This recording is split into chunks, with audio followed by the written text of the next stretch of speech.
Hello ladies and gentlemen, this is Kuro with the Main channel, and today we have another video here, a discussion. Now this one is a little bit different here, and I'm kind of just frustrated about this video. Not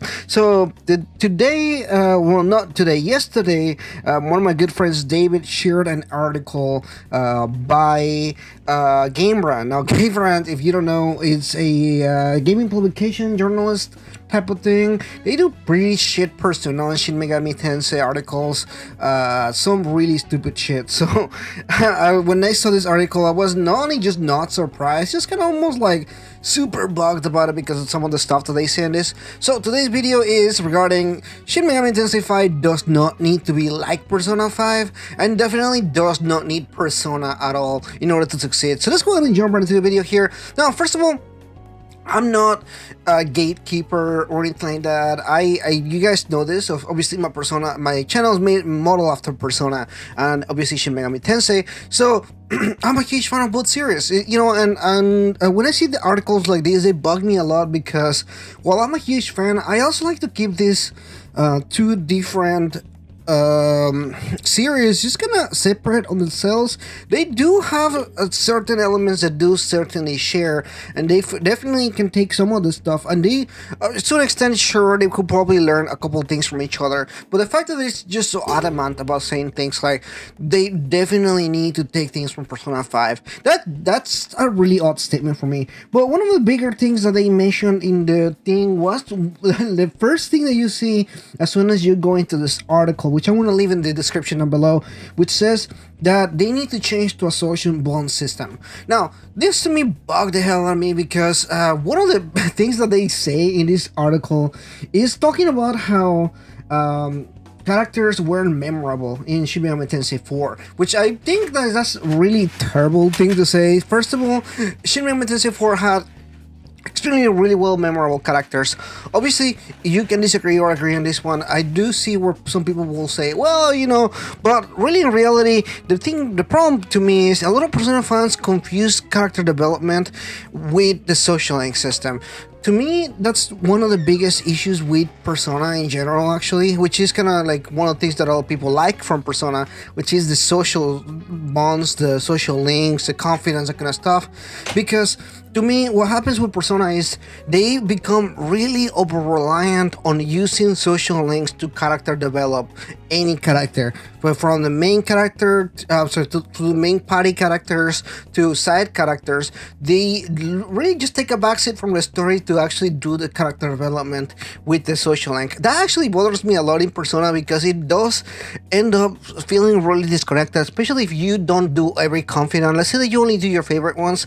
The other characters are gonna feel really lacking, and not because they're bad characters, but because you missed on the character development, because the character development happens on the social link, not on the actual story. That is not good writing, and I'm sorry. Like I said, I'm a huge fan.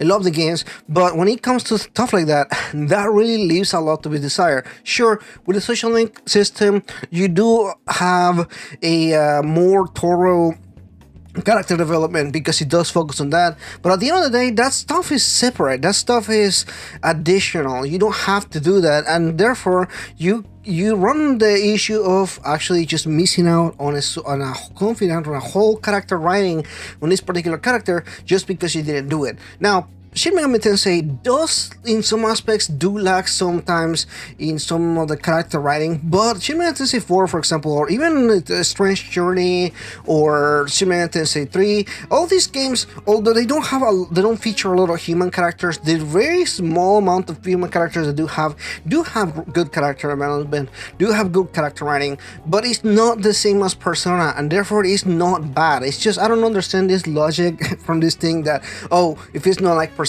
or if it doesn't have the depth of the way that they present the character development, then it's bad. That is terrible. That doesn't even make sense to me. It just this article is really poorly written from that perspective. It just doesn't even make sense.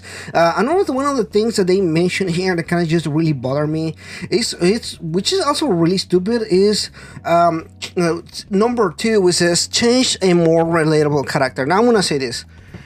Persona 5 or the Persona series focuses on what it is a really empty vessel for a main protagonist. Shin Megami Tensei don't.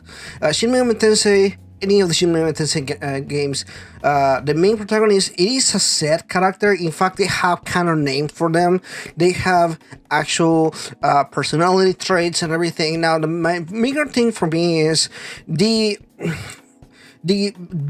conversation system, or kind of the development of the main protagonist, is in and of itself just an empty vessel for the person to kind of fall into the role.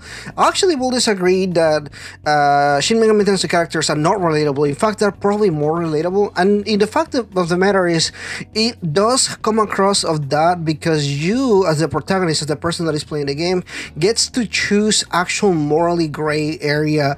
There's a lot of questions or a lot of choices that you make throughout the game that really does affect the way that the story progresses because of your choices. That is something that Persona doesn't really touch up on very well. There's multiple endings, but the majority of the endings are like bad ending, good ending. But on the other hand, Shin Megami Tensei, with the moral standing that it does allow for more flexibility. It does allow for you as the protagonist, or you as the person that is making those choices, to actually kind of develop into an interesting character. For example, Flynn in Shin Megami Tensei 4, the choices that you do throughout the story, not only are they like really major and you can see the actual impact, when you make those choices and you go and you experience the choices that you have made and how they impacted the world around you, that is a major, I'll say, a major personality trait that you can definitely see how this character is shaped and how the story progresses and shapes the character in a particular way. That to me is really good character development, and not only is it really good character writing for like a main protagonist, but at the same time it does kind of end up allowing for a more relatable character, as they use in Gamerant's article. Because to me, in this sense, if the main protagonist is able to make major choices that do have an impact in the story and that do kind of the environment around you just changes because of your choices, those kind of stuff really do have, to me, more substance than just simply having a protagonist that does flashy moves or things like that. Sure, I'm not saying that Joker is a bad protagonist or there's stuff wrong with him. I'm just saying that this article was really poorly written because it doesn't really reflect the reality of how Shin Megami Tensei is played, and the choices and the things that you do really do matter. At least I do feel like do matter, especially with, again, the way that you can get different endings based on your choices, such as, the law ending or the chaos or anything in between that. Anyway, that is pretty much it is here. I don't really want to just dwell too much on this article because I don't feel like it really needs to sit in its thing. It's just I'm very annoyed about this article. I'm kind of almost frustrated about it, but at the same time, I do say Shin Megami Tensei 5 doesn't need to be like Persona. I think being its own self really will help him a lot. Do I think that Shin Megami Tensei could borrow some things from Persona? In a sense, maybe, but it's just really reliable as far as like what it will have to take from Persona in like a positive note. To me, Shin Megami Tensei has always done some things better than Persona, and sure, maybe things like the graphics or some other stuff in that nature, but those kind of stuff really doesn't really even matter whether it takes from Persona or not. In and of itself is the same. One of the things that they mention here is like taking the combat from Persona into Shin Megami Tensei, which is dumb because they share the same turn-based system. In fact, if you ever played in Persona games and then you jump into the Shin Megami Tensei games, a lot of the mechanics are almost the same. Sure, there are some differences, but I wouldn't argue Shin Megami Tensei does have some really good gameplay, and especially for an Apocalypse later on, they do have some mechanics that do make it not only really engaging but actually really fun to play. I love this merc system with Shin Megami Tensei 4, and it's just one of those things that you don't really get with Persona. And sure, there are really different systems, but I just don't really feel like they're that far apart from each other to the point they're like, oh, it needs to play like Persona 5. It doesn't really make sense. I don't know, that doesn't make sense at all to me. Anyway, thank you so much for watching this, guys. Let me know in the comments below, what do you think about this? Does Shin Megami Tensei need Persona, or does it need to feel like Persona? Let me know in the comments below. If you're new, please consider liking and subscribing, and I'll see you guys in the next video.